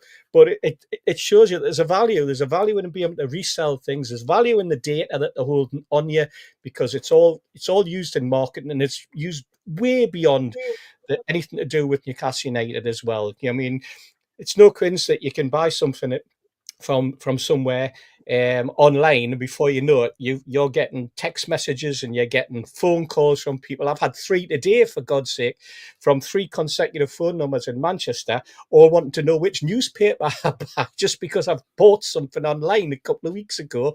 And, you know, did I tick the box or didn't I tick the box? I don't know. But now I'm being asked only 3 questions. Which newspaper do you read? It's all to do with marketing. It's all to do with selling, trying to sell you something else, you know.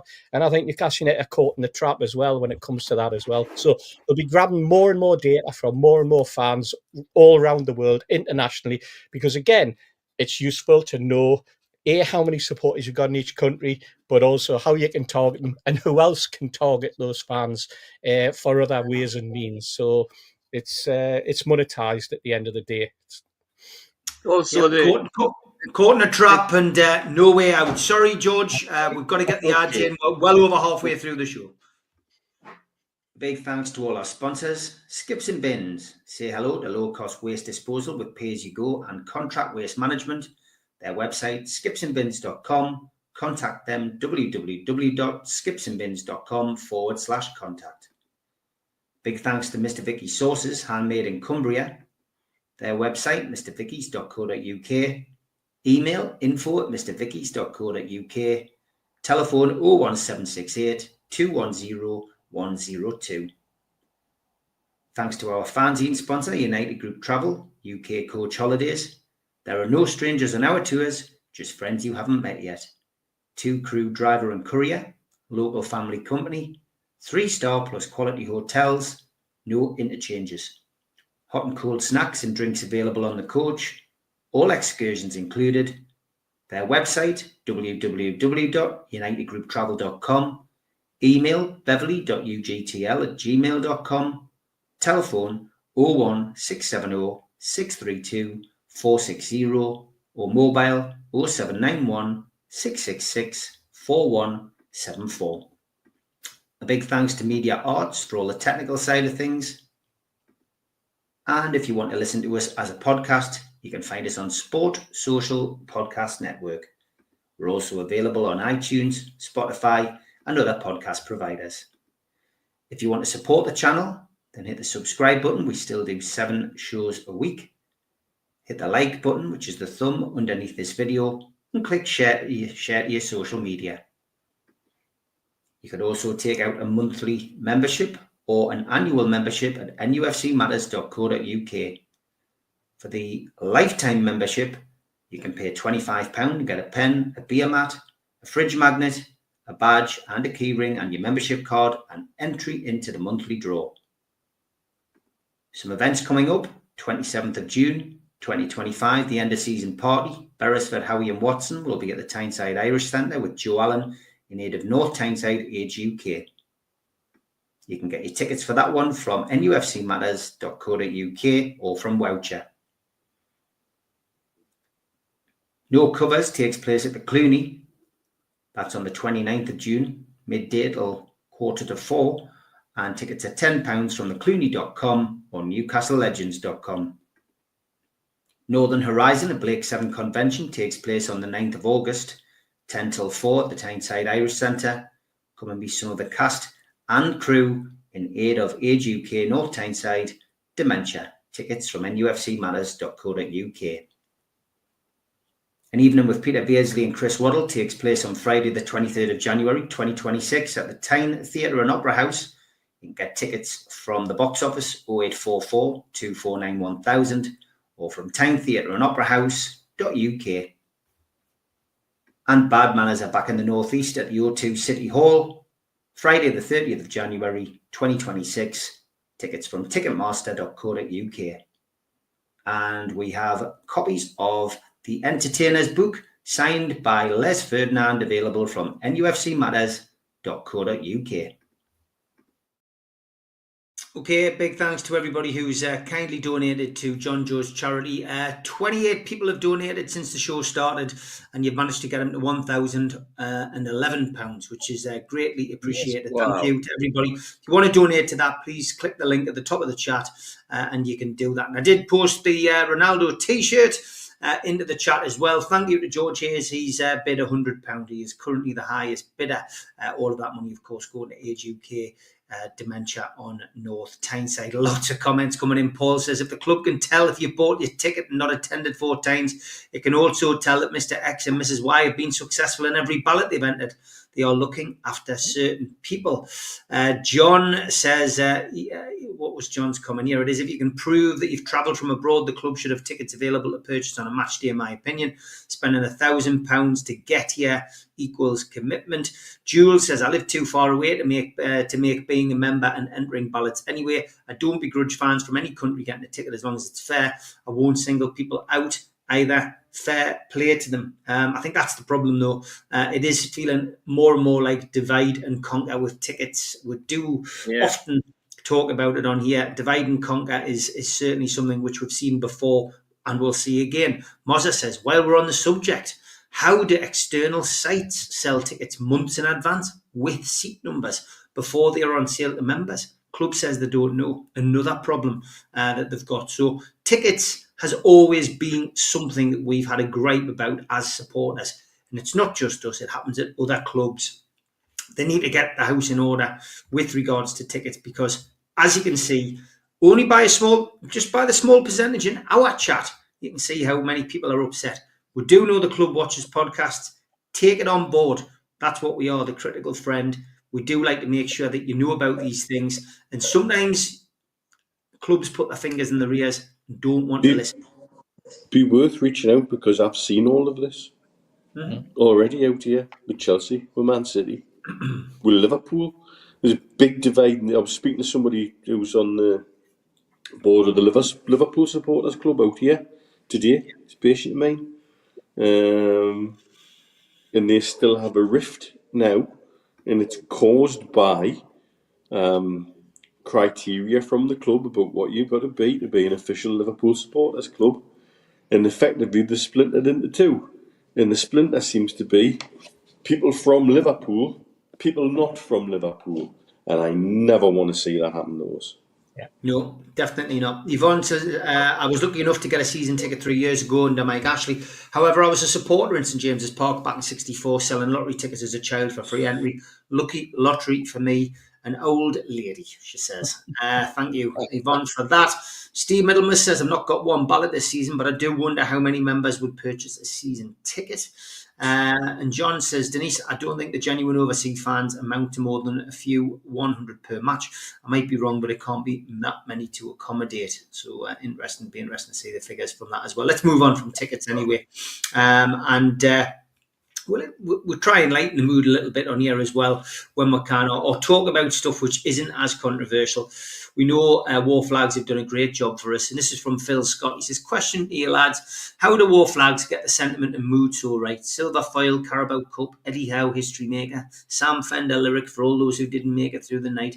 Just read them and think, yes, that's it, stupendous. Spot on is what he's got to say about that. By the way, if you do want to email us, nufcmatters 1892@gmail.com is how you do it, and get your question on the show if you're not one for joining in the chat. George, war flags, we've waxed lyrical about them on here before, but Phil I think just wants to pay a little bit of a tribute to them, really. Well, I think he's right to do so, because I've been paying a tribute to since they started. I think I keep telling you lads that my going to the match has always been an occasion. It wasn't just going to football. It was a day out for the family, and we did lots of things, and going to the match was just part of it, and it was made a big occasion. And the first time War Flags did what they did, I thought, yeah, it's an occasion again, and it's got better and better and better. Yeah, the idiot Ashley upset it all because he upset them in the middle of it all. But the lads hung fire, and they've come back, and they've come back even stronger. So yeah, I'm happy to heap praise on them as much as I can, and some of the stuff they do is so well thought out. And I've got to say, in terms of the parade, the victory parade, when I was looking out of the window at the Irish Centre watching it coming down Gallagher. And then just as they start to come down, and those two lads, I nearly said idiots, because there must have been two abseilers down the outside of that bloody hotel with that huge picture of Eddie Howe. I mean, they deserve the the Victoria Cross just for doing that. My God, it was incredible. But all superbly done, not on the cheap or anything else. And so yeah, can't praise them enough. But for me, as I say, it's turned going to the match into more of an occasion. It's turned geeing the fans up before the game, every game, into something special. And whenever there's a special match, they do something special, and that sets a special atmosphere. Like PSG, like other things that we've done which were special, and they hit the nail on the head. And they also know how to keep it serious as well. With you mentioned it, the Sam Fender thing, and the Poppy Day thing that they do as well is just it's just superb. And the biggest compliment I can pay to them is that if you look around the country when we're visiting, clubs are trying, miserably failing, of course, to emulate it. Suddenly, at grounds where there was never any flags, there's suddenly flags appearing, and I think that's because of what War Flags has done for us. I'm sure it is. So yeah, it long may it continue. As I say, it's now part of my match day experience, and long may it continue, and let us get the benefit of it. Yeah, War Flags, lots of comments coming in. War Flags is tasteful and a huge credit to our club, says Tim. What's your feelings, Mitch, on War Flags? Look, it's one of the things that the club gets right. You know, that they've allowed War Flags to do their thing, pretty much. And that there's people there who have a genuine feel for the mood in the city, and to reflect that in the displays that they do. The challenge will come when they want to do something that the club doesn't like, because that might happen one day, and I'll be interested to see how that gets resolved. Because too many individuals inside the club still, in my opinion, view fans as an inconvenience and as the enemy. And that goes back to the Ashley days. And that needs to be totally unlearned. That's a word. But,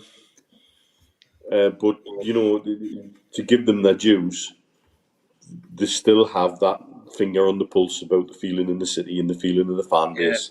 Yeah. And to reflect that. And reflect it positively. And to turn... They also still have an ability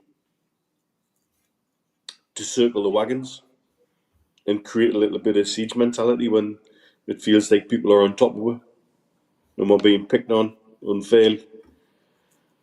and give that two-fingered salute to the rest of the world and say, we're Newcastle United, come on, who wants to know? You know, you've got to give them their due praise for that. And so the fact they've still got that, it's not quite carte blanche, but they still have a degree of freedom to do the things the way they want to do in the right way. That still has a connection to the heartbeat of the city. Yes, Stephen, that would be an interesting test. But it's that kind of it's that kind of feeling that they still have and they've still got the ability to do, and then they're worth their weight in gold for that. You know, it's the inspiration we have. The lads donated a couple of flags that we had at the Carabao Cup to go up with the flags that we've got here in Dubai. Obviously, there's an NUFC Matters one there with thanks to you lads, and we got our flags, and that's been an inspiration that we've chose, that we have our own flags here in Dubai, and thanks to UBK who have them up all the time now. You go into UBK any day of the week, you'll be greeted with a bank of Newcastle United flags because it's the home of the Dubai Mags, and they're very proud of that. All thanks to the War Flags inspiration for that as well. Dean met Pedro on Tuesday. Says, "How the moon, my idol, was sound." Dean, he's a lovely bloke, and he watches the show. He rarely misses, and if he misses live, he does catch up. But Peter's a top man, and looking forward to working with him again soon. Lots of you making donations still. Thank you. John Joe's fundraising is up to £1,176. Alison Stanley, thank you for donating. Jeff Carter, £200. And of course George Hayes. When we come called, and George always donates £100. George has donated to that, and he's bid on the Ronaldo shirt for dementia. Thank you, George. It means a lot for your support. Steve, War Flags, they always do get it right. Yeah, because let's go back to the beginning. War Flags came out of Gallagher Flags, which was all about trying to create an atmosphere. That was back in the dark days of Ashley, around about 2015, 2016. And then there was a group that wanted to help with atmosphere, who wanted to have a bit of singing as well.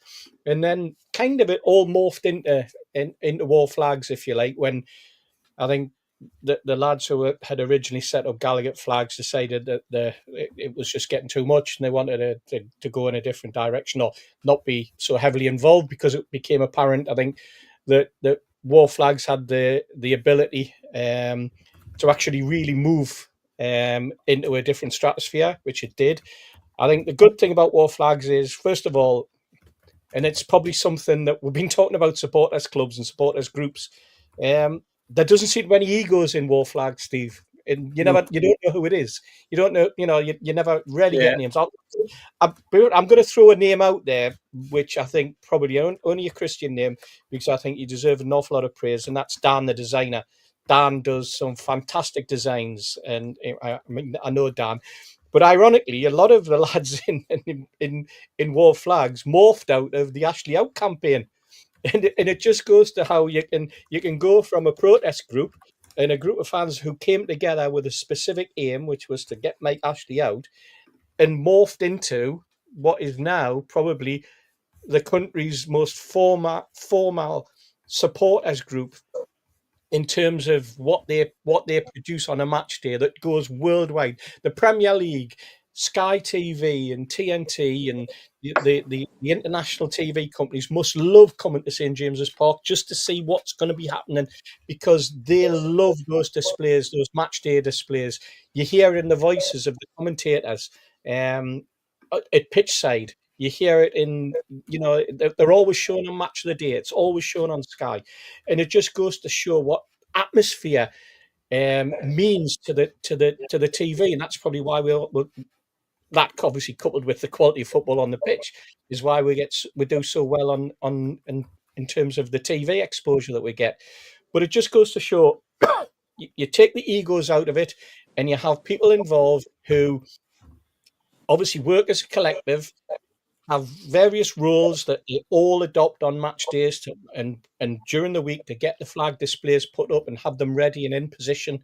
That they've got the tasks on dropping the displays down and getting the flags wrapped up and put away again before the next match. All well organised, all volunteers. But when fans mobilise, it just shows you the power that supporters can have. And luckily for us, it's being done in a positive way, and long may it continue. But huge praise for what War Flags do. The displays are absolutely fantastic. I think everybody's proud of them. But I don't think sometimes people realise how much work has gone into getting that display put up on a match day. Sometimes the lads are in on a Thursday before a Saturday game, and the lasses. There's girls involved as well as boys, you know. So it's remarkable. It's unique. We used to see flags on the Cup, you know, small handheld flags and wavers and stuff like that. Chelsea went through a phase of having two behind each goal. Nobody in the country does anything near what War Flags do on a match day, and I don't think we'll ever do. And I think probably that is something that Newcastle United supporters now own. It's brilliant. Sunderland tried, and it looked like the Great British Bake Off.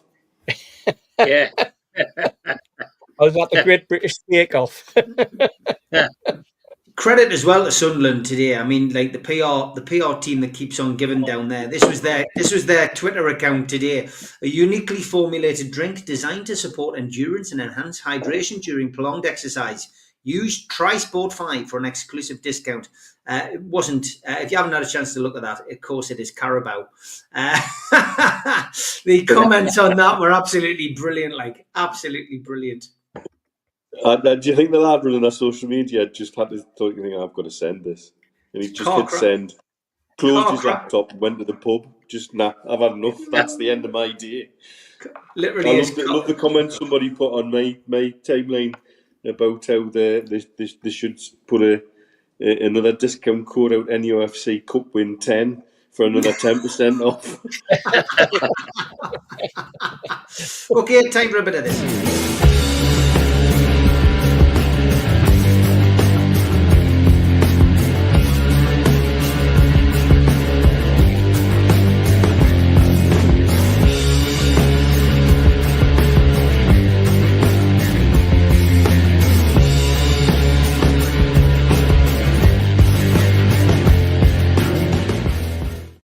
The day I met, we're asking to send in photographs of you meeting somebody from Newcastle United, past or present. Can be anybody who works for the club, worked for the club, even follows the club if you want to. But this one was from Wayne Davison. He says, me and Tino in Newsham Blythe. Pedro was there too for the day I met. Wayne Davison, thank you very much for that.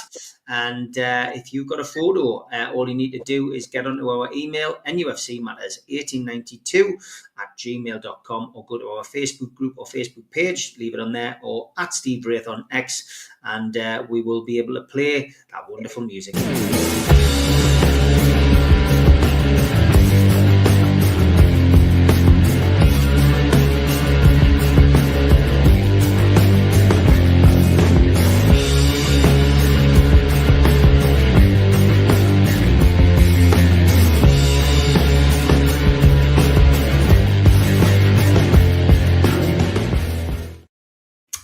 News today as well, other than Eddie Howe being ill. Get well, Eddie.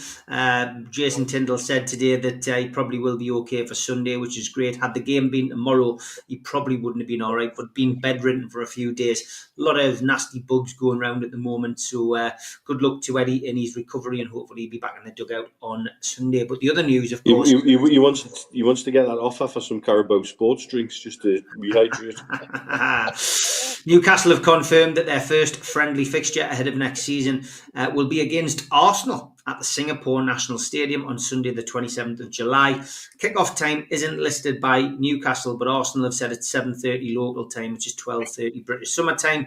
The match is part of an overseas pre-season tour, with further stops still to be announced amid claims of a possible visit to Hong Kong and South Korea. Tickets for what is billed as the Singapore Festival of Football go on sale on Friday, the 25th of April.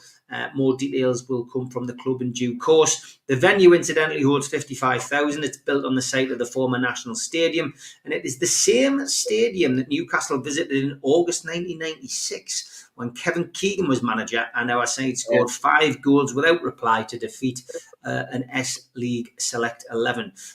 Also, the time Newcastle signed Shearer. Wouldn't it be great if there was another similar signing announced when we were in Asia? That would be nice, wouldn't it? Arsenal are also going to face AC Milan at the same ground 4 days earlier, following our game. Move on to Hong Kong for a kickabout against Spurs 4 days later. The Serie A side, meanwhile, faced Liverpool in Hong Kong on July the 26th. Other news unrelated to Newcastle, of course, Mo Salah has finally signed his contract, so he will be at Liverpool next season. So yeah, Middle East tour, George, worst kept secret at Newcastle, I guess, but from our perspective, chance to increase the global fan base and a great weekend for the expats out there. Absolutely. And we've just been talking about international fans. God, places like Singapore, they're all Kevin Keegan fans from way back, and most of them will be our ex-students who used to desperate to get into St James's Park when they were here and took it back home. And I know when I've ever visited the shipyards in Singapore and any of the businesses there, every office I pass, somebody be popping out the door and saying, "How's the tune going?" So yeah, it's absolutely fantastic, and a good place to go to push our international interests and the possibilities in terms of numbers, for example. I mean, are just absolutely colossal. But certainly, already in Singapore, they just need much pushing. I mean, when we had the parade the other weekend, I had emails from Singapore saying that they were watching the parade, which is absolutely amazing. So yeah, it's a good place to start the season. I'm glad they're proper games as well. It's I'm not sure what good it does setting up against 12 locals that are marginally footballers, and getting big scores. If you're going to have a game it's a proper game, I think it's better for the advertising and certainly better for the players as well to get into the season early on. So great, and I couldn't be happier about the fact that it's in Singapore with having so many good friends out there. Going back to the international fans thing, people organised it in the club should get used to the notion of actually contacting some of these people. There are people out there with huge fortunes who would delight in getting involved in some way with the club. Same in Greece. I know at least 3 ship owners have got more money than the bloke that owns Nottingham Forest. Somebody was in there, mad magpies. So, this is just another way of pushing it out, and I think it's tremendous, Steve. As you say, it's not a very well kept secret, but it's still nonetheless, in my opinion, a good move and a one that we should relish. Trip to the Far East, Mitch. Good for the club. Oh, I think he's got a bit of a delay. Yeah, he has. Steve, same question to you. Yeah, I mean, I was just going to ask if anyone's checked on the Arsenal website to see if they've also put the score down already. Arsenal 0, Newcastle 2. I haven't seen it anywhere. Perhaps somebody can do a check for us. I haven't had the chance. No, I mean, very interesting that we're going to, I think it was the best kept, not the best kept secret in the world, that we're going to head to the Far East. I think the rumour sort of spilt out about 2-3 weeks ago. Interesting that AC Milan are over there at the same time. I wonder if we get a game with them organised. I know that you've mentioned there that they're going to play Tottenham. I wonder if AC Milan will be thrown into the mix and we'll play them when we're over there.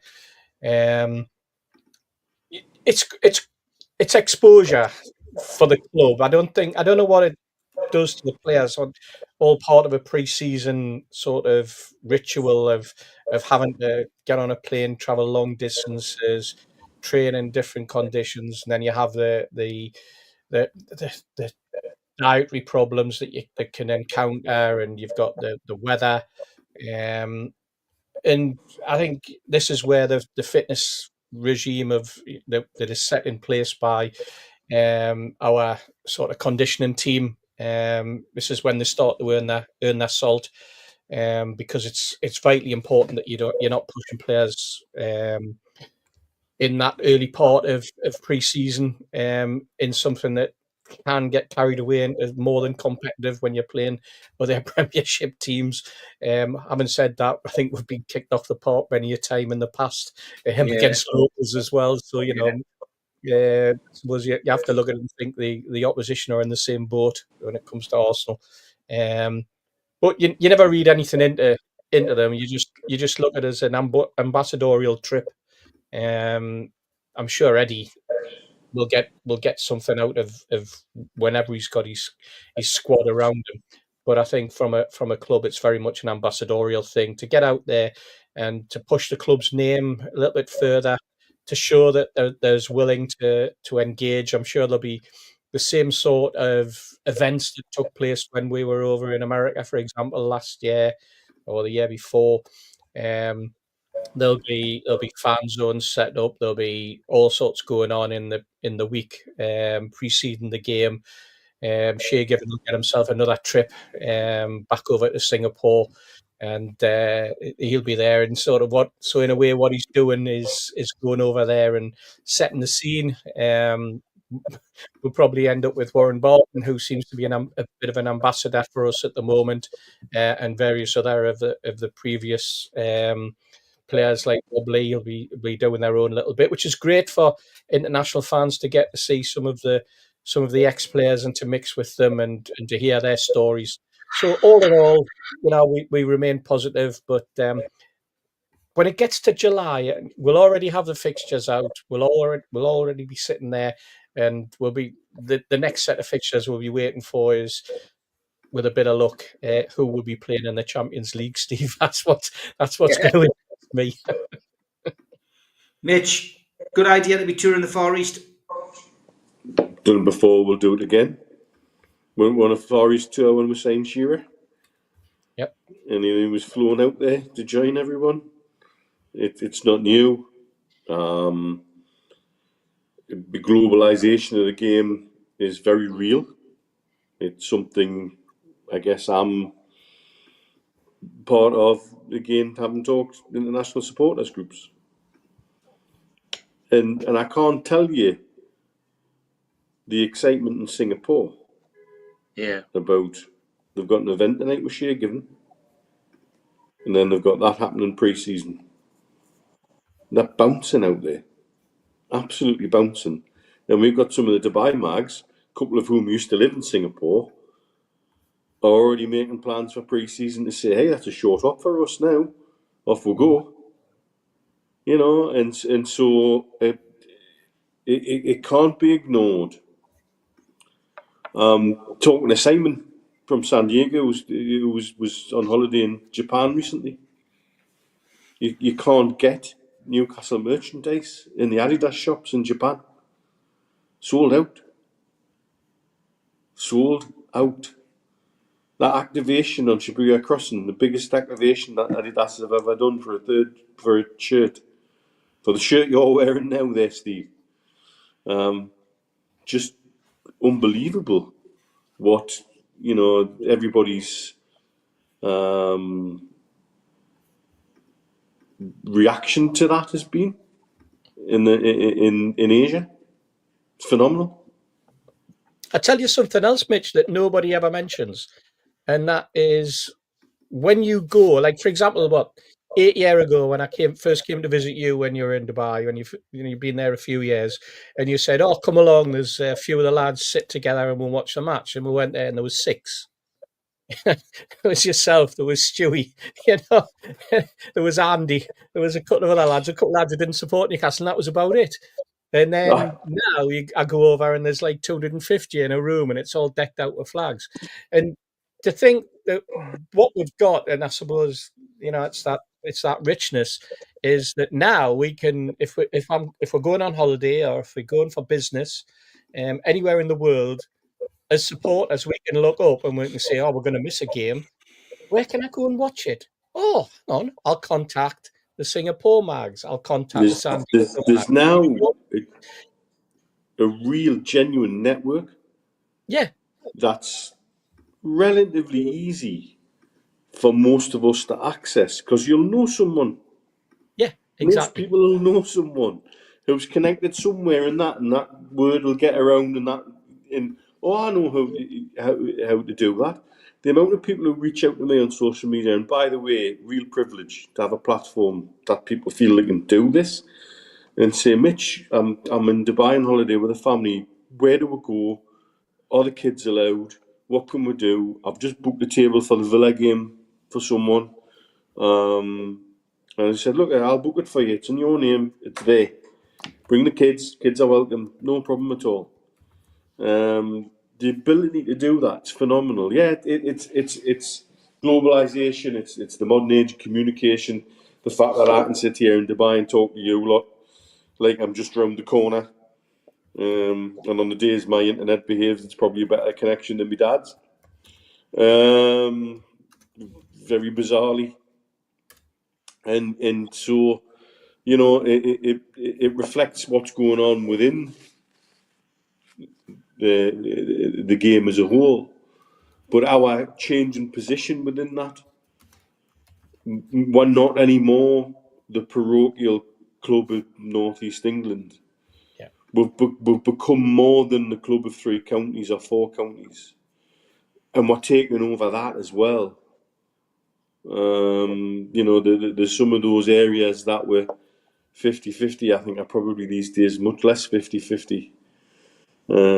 As we grow and develop, that'll be very, very much the case. Yeah. Look how this has changed as well, though, Mitch. A perfect example. 12 years ago, there was you, me, Steve, Joel, and Andrew on a dodgy radio link on a Monday night, going over the internet and losing phone connections and everything. Now we can come online and we can see the faces and we can chat completely live at any time of the day or night. We can have it recorded. We can send it out on all sorts of mediums, and this is where the fan social media side of it's grown, and the football clubs are grown with it, and with it comes, as we say, the advantage for us as fans is now internationally we can travel anywhere in the world at any time during a football season, and in most cities we know that we can make contact and we can watch it with like-minded fans who we've either seen committed on a platform like this or on other platforms where they chat and interact, or where we can go to a list, hopefully in the not too distant future, on the Newcastle United website, and we can see a link of all the international supporters, and we can click on them and you can make contact with them directly yourself, and you can say, where do you meet? How often do you meet? Which bars do you go to? Can you book me a table? That's I suppose the whole international side of being a football supporter. Yeah, 100%. Okay, we've only got about 10 minutes left on the show, so we need to look ahead to the game tomorrow, Sunday. Newcastle United taking on Manchester United, 4:30 kick-off at St James's Park, and it is live on Sky Sports. Obviously, Eddie Howe was ill today, so Jason Tyndall was at the press conference. He did confirm that Anthony Gordon's back in training and a possible inclusion in Sunday's squad. Sven Botman, Lewis Hall, Jamal Lascelles are all still out. Joe Willock won't be allowed to feature in accordance with concussion protocols. Don't forget as well that 2 players continue to walk the suspension tightrope, Joe Linton and Dan Burn. Joe Linton needs to avoid a booking in the next 2 games to avoid a ban, whilst Dan Burn needs to miss out on a similar punishment, assuming that he doesn't pick up yellow cards in both of Newcastle's next 2 fixtures. So, as for Manchester United, Delight, Collier, Traore, Heaven Martinez all miss out ahead of their visit to Tyneside. Ruben Amorim's side drew 2-2 away to Lyon in the first leg of their Europa League quarter-final tie last night. They've taken 17 points from a possible 45 away from Old Trafford this season, but they've only conceded 16 goals. That's only bettered by Arsenal, who have conceded 14, and Crystal Palace, who conceded 12. Referee Chris Kavanagh, it is his fourth Toon posting of the season, following the 2-1 win at Wolves, the 2-0 home Carabao Cup defeat of Chelsea, and the 2-1 home loss to Fulham. And on VAR is Peter Banks. And don't forget as well, the food bank will be in their usual place on Sunday. And you need to get along and drop some cash into the bucket, because Mr. Ruben still doubles those amounts. So get yourself along to the food bank. We only have Toon Stato tonight. We don't have Toon Tipster. He's currently stuck in Durham. So over to Andre.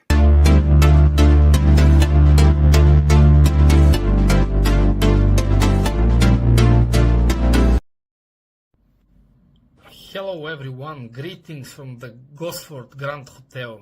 We are here for a Kevin Keegan event tonight. Now, on Sunday, Newcastle hosts Manchester United, our old rivals back from the Keegan days. What does the stat say for Sunday? So, if Newcastle wins on Sunday, we'll do the first double over Man United since 1930-1931, so nearly 100 years. Actually, ever since we lost the Carabao Cup final, in the next 5 games, Newcastle has won 4 and lost 1. We won 4 from the previous 41 games, and now we won 4 of the last 5. So this shows you where the rivalry is currently at. At the same time, Newcastle has won 11 games since the 14th of December out of 15 games in the Premier League. The most points together with Liverpool, and also the most wins in the Premier League together with Liverpool, again 11. When it comes to Manchester United, if they lose to Newcastle, this will be the 4th double over them by a team in the Premier League. The last time 4 teams did a double over them in the same season was back in the end 50s, 1958, 1959.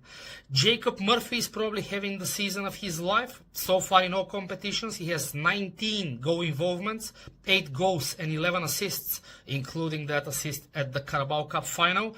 Only when he was at Coventry City back in 2015-2016, he managed to register 20 goal involvements, so he needs 1 more to equal his best record.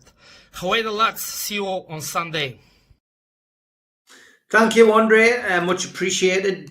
George, I've already gone early with my prediction this week. I went 3-0. I think Newcastle will win this game comfortably. What is your feelings about this game at the weekend? You've pinched me forecast, Steve. 3-0 was mine as well. That's how confident I am. Looking forward to it. Love them, I hate them. It's always an interesting game. Always something comes out of it. I can't remember going to a one that hasn't produced something special. And the special thing I want out of it on Sunday is that we teach them a football lesson, because they're in the mood for very little at the moment, and they have a setup at the back, especially if Casemiro plays, where they have defenders that don't have any legs, which suits our attacking force down to the ground. So that's where I'm at and looking forward to it. If Anthony Gordon sits great, I suspect he'd probably be only on the bench, but even so, that threat coming off the bench. And the other side is that Harvey Barnes hasn't done anything really desperately bad to not be playing, to be perfectly honest. And on the other side, of course, has already been mentioned by Andres, that Jacob Murphy's absolutely in the form of his life, all right. I must admit how much I enjoyed his interview after the match the other night. And he had the good sense to admit that he nearly fluffed the goal that was the bounce back off Shaw off the crossbar. Looking forward to it. Looking forward to the occasion. Looking forward to meeting everybody before the match and sharing what I think will be a good win for Newcastle. 3-0 at least. Okay, great stuff. Mitch, your views on the game ahead? doesn't matter what combination he puts in, the one thing I think they're short of is pace. Yeah. And that's what we have in droves if we want. And it's the kind of thing that kills teams. The other thing, there's rumours that they're going to change their keeper possibly. I tell you what, if you had a reserve keeper to that shit clown, then dear me, you cannot be the best keeper in the world then. So whoever's in goal, my message to the team would be shoot on sight. Particularly if Anana's in. Shoot on sight. The lad seems to be like an anti-magnet to the ball. And so for me, you want as much pressure on their back line and their keeper as possible, whoever the keeper is. Like I say, even if he's the reserve keeper of that idiot cannot be the best keeper in the world.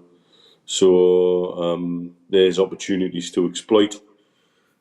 I can't believe I'm talking about Man United.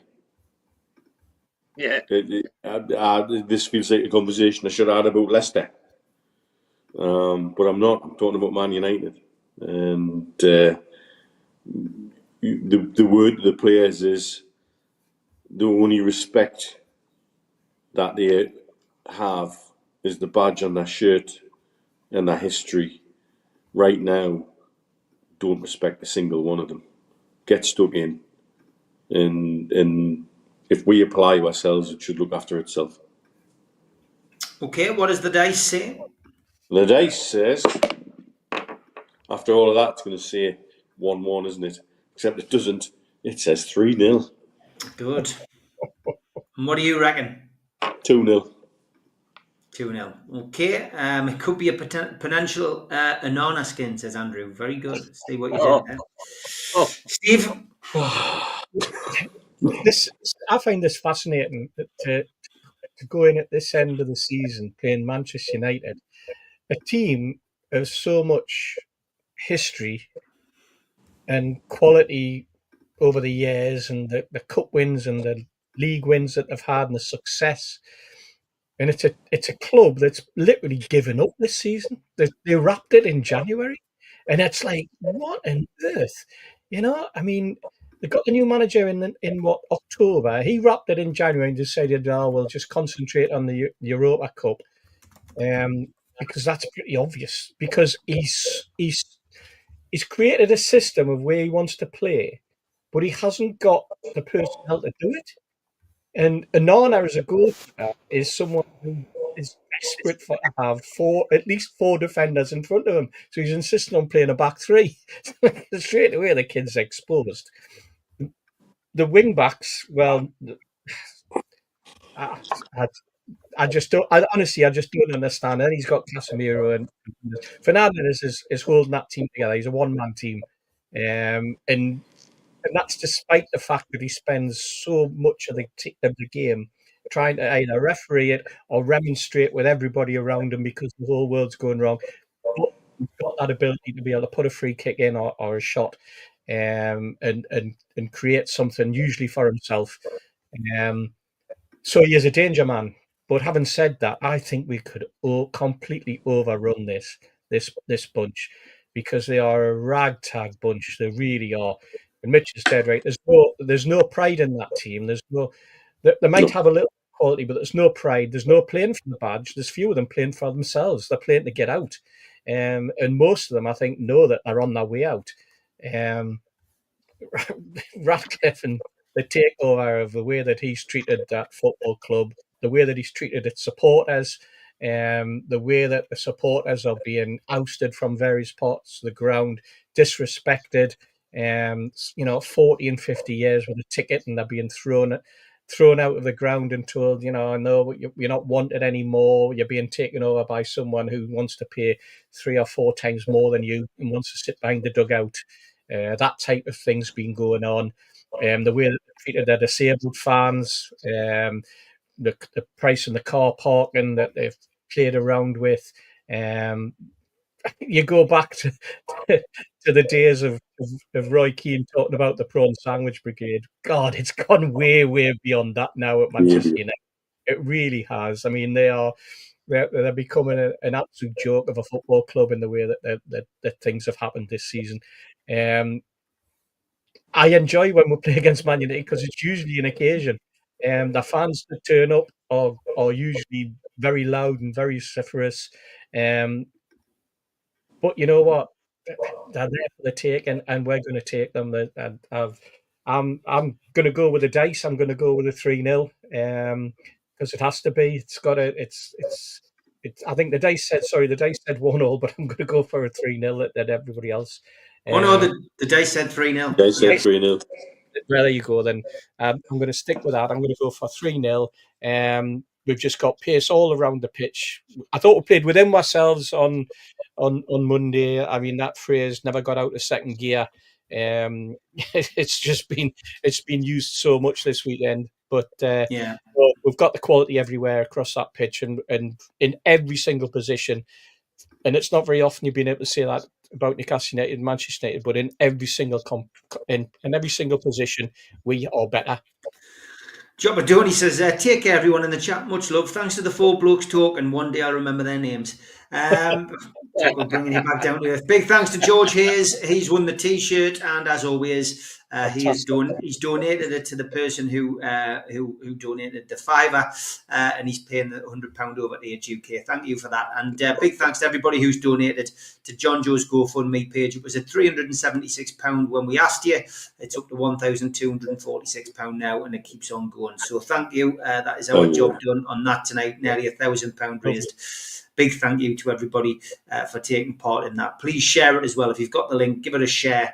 Make sure that everybody knows about it because John Joe needs as much help as we can give him. Okay, finishing with this.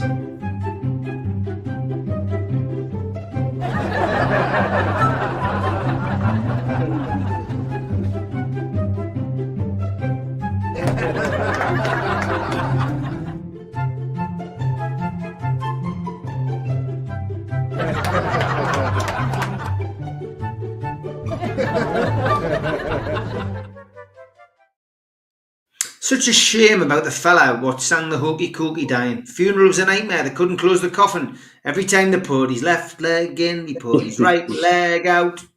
Very good, Elliot. Thank you for that. Back tomorrow at 4:00 with the professionals because obviously it's the match on Sunday. On Sunday, I'll be back with Three's a Crowd, the North East Footy podcast. And then on Monday night, of course, back with the Fans Forum. Busy pre-recording lots of shows for when I have a little bit of time off. Going to be interviewing Jeff Brown about his new play and talking a little bit about the different people who he's interviewed since he gave up his BBC Sports presenting job on Look North.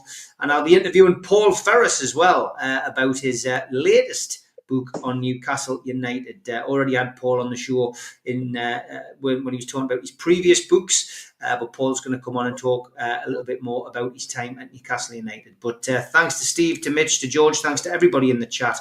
Have a great weekend. Away the lads. Cheers, everyone. Away.